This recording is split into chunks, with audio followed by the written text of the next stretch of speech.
Bhagavate Vasudevaya. Om Namo Bhagavate Vasudevaya. Om Namo Bhagavate Vasudevaya.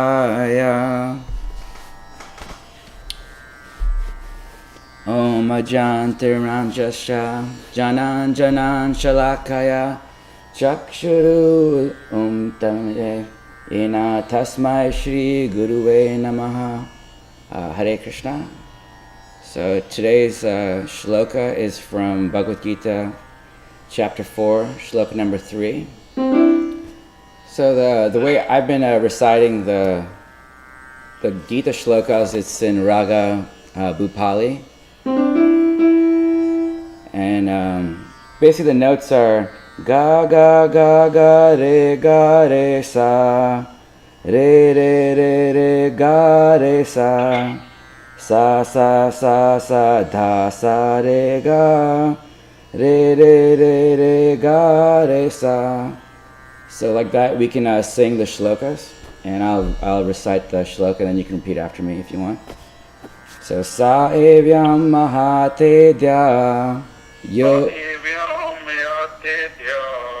yogaḥ proktaḥ purātanaḥ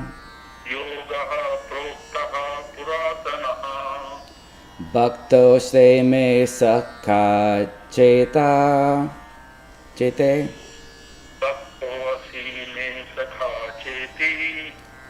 rahasyaṁ etad uttamam.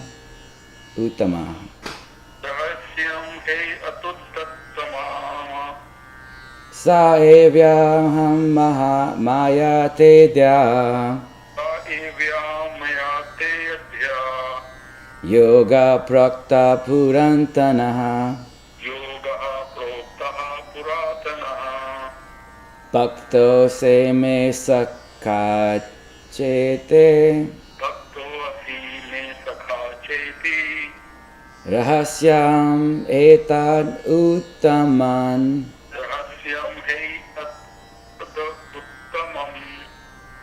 Okay, so now we'll read the synonyms. Sa, the same. Eva, certainly.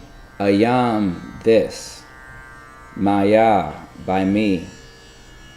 Te, unto you. Adya, today. Yogaḥ, the science of yoga. Proktaḥ, spoken. This is the source of proclaim, or to pronounce. And then purātanaḥ, very old. Bhaktaḥ, the devotee. Asi, you are. Me, my. Sakhā, friend. Cha, also. Iti, therefore. Rahasyaṁ, mystery. Rahasyaṁ is what we refer to as a pax legomenum. It's Latin for meaning that it only occurs once in the book.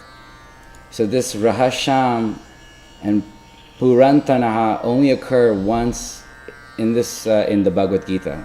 It's used a few more times in the Śrīmad Bhagavatam, but it only appears once in the Bhagavad-gītā. And then continuing, he, certainly, etad, this, uttamam, transcendental, uttamam. So yeah, rahasyaṁ is a very special word, because normally when Krishna is talking about something secretive, he uses the word gupta or gupyaṁ. But this is the only time where rahasyaṁ is used, and it means full of spiritual mysteries. So it's not your average mystery. It's a transcendental mystery, one could say. And now we'll read the translation.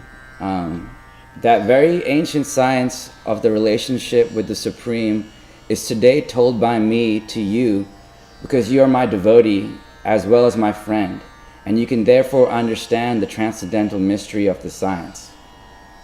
So the purport by His Divine Grace, A.C. Bhaktivedanta Swami. There are two classes of men, namely the devotee and the demon.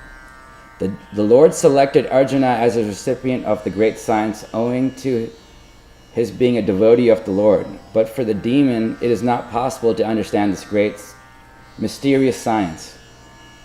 There are a number of editions of this great book of knowledge. Some of them have commentaries by the devotees, and some of them have commentaries by the demons. Commentation by the devotee is real, whereas the demons is useless. Arjuna accepts Sri Krishna as the Supreme Personality of Godhead, and any commentary on the Gita following in his footsteps of Arjuna is real devotional service to the cause of this great science.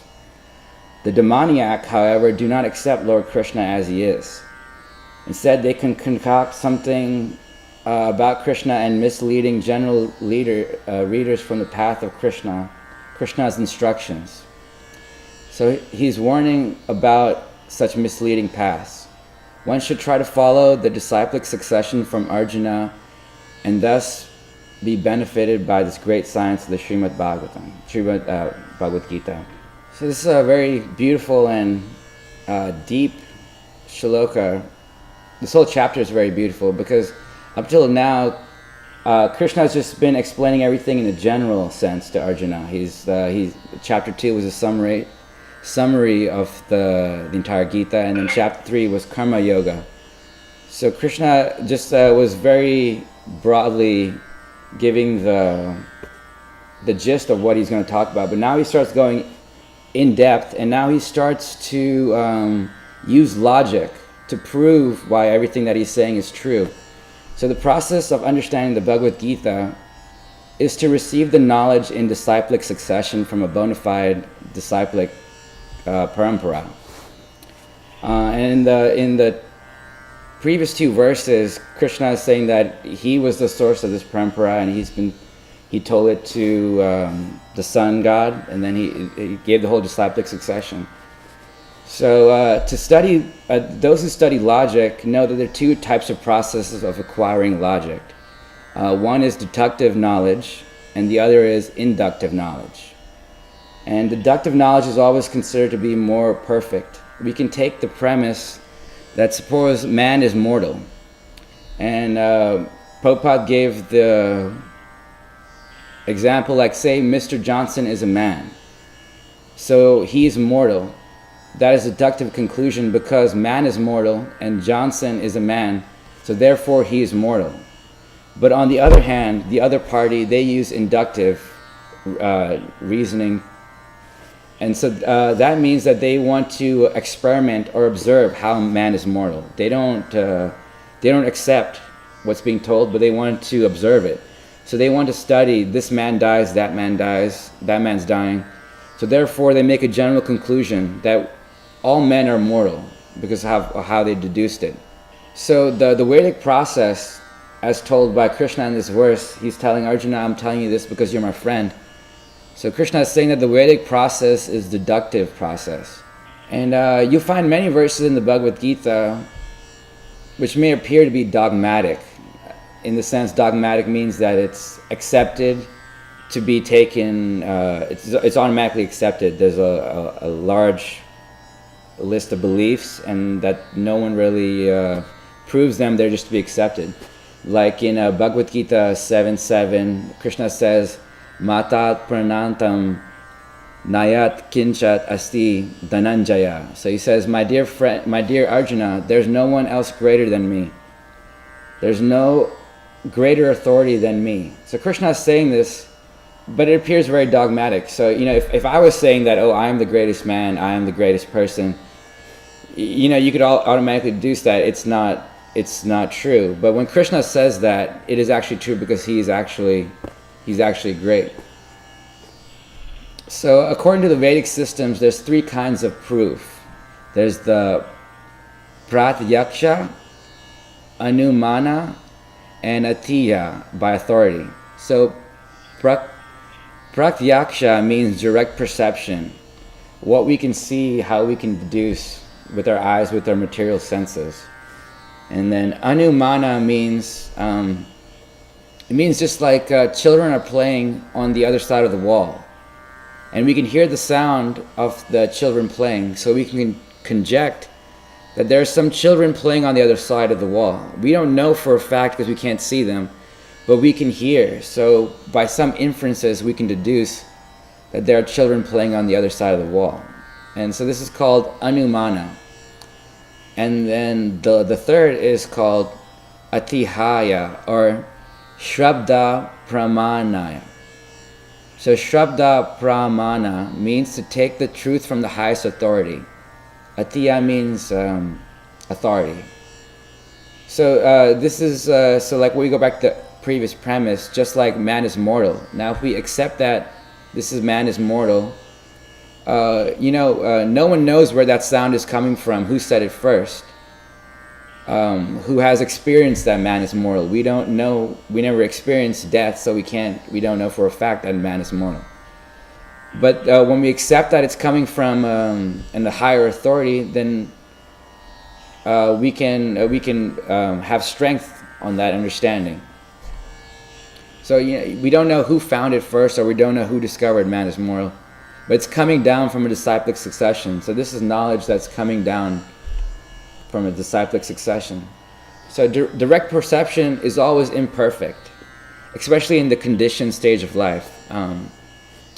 We can see that the sun appears to us from the earth just like the size of a disc, and it's no bigger than like a plate that you would eat your meals on.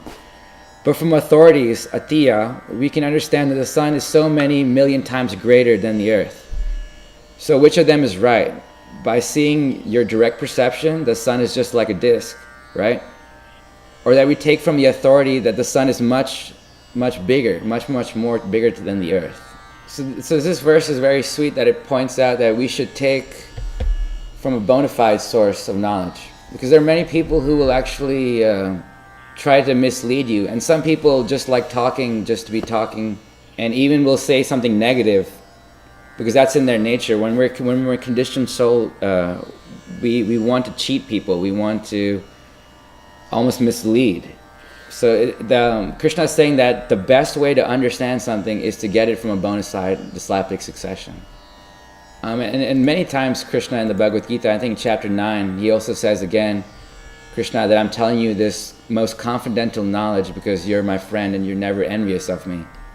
So like this, whenever we're trying to understand something, even in material life, if you want to be a lawyer, or if you want to be a doctor, you have to go join a doctor who already has been practicing for a long time. You have to foreshadow them. You have to follow them around, and you have to learn from them. Otherwise, the knowledge is never perfect.